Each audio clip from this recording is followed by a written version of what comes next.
Concept. Since the beginning of time, philosophers, visionaries, and great spiritual leaders have talked about the natural abundance of our planet.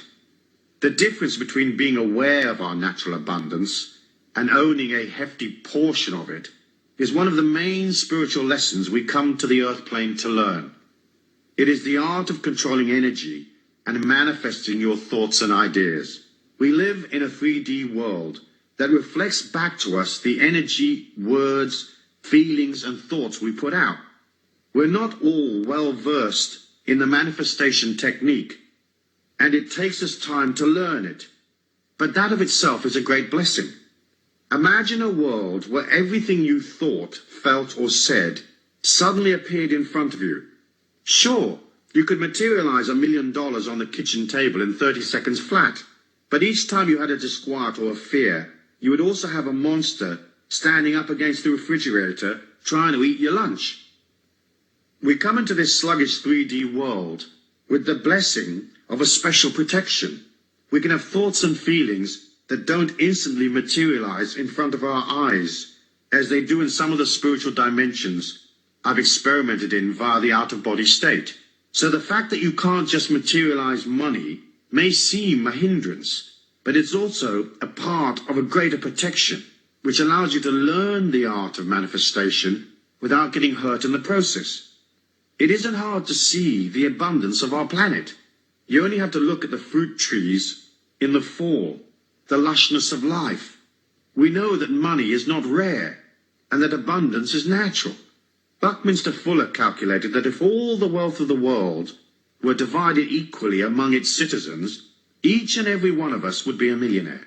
It's natural, therefore, for everybody to be abundant. Our natural state is rich. The thing that gets in our way are the feelings of lack, despair, confusion, and the inability to master the marketplace of life. More often than not, we get in our own way by placing in our thinking obstacles, detrimental ideas, and strange resentments that we have to clamber over to get to the honeypot. I'm sure by the end of this book we will have sorted that out, and you'll remember what you already know, namely that life is energy, money is energy, and there's plenty of both. Start by reminding yourself that there's loads and loads of money around. Perhaps it sounds a bit silly, but you ought to begin every day by telling yourself there is no shortage of money. In fact, there are untold trillions of dollars, yen, pounds, D-marks, and so on swishing about, more than you could ever spend. It's vital to understand that, and to remember that there are millions of millionaires. Lovely, rich people to whom you can sell ideas, products, energy, and so become a millionaire yourself. We've been programmed by the system to believe that there are shortages and lack, and that uncertainty is normal. It is not. The idea is a psychological racket designed to control people and keep them in line by making them fearful. Don't buy it. Most people suffering from a limited mindset have no comprehension of just how much money there actually is available to anyone with the will to step up and collect. Look at the ancient holy books. You will see they are full of hope and positive expectancy and abundant affirmations. In the Bible, for example, the words of Jesus are abundant. He lived in abundant times. There's no place in the Bible which says that Jesus wasn't making ends meet, even though Joseph and Mary were supposedly poor at the time of his birth. However, because we're taught a fear of power, it is naturally assumed that somehow money is evil, that rich people are dishonest and crooked, and that they feed upon little people. While the economic forces of our planet are certainly stacked in favor of the big institutions and governments, there's nothing stopping each one of us from gathering our fair share.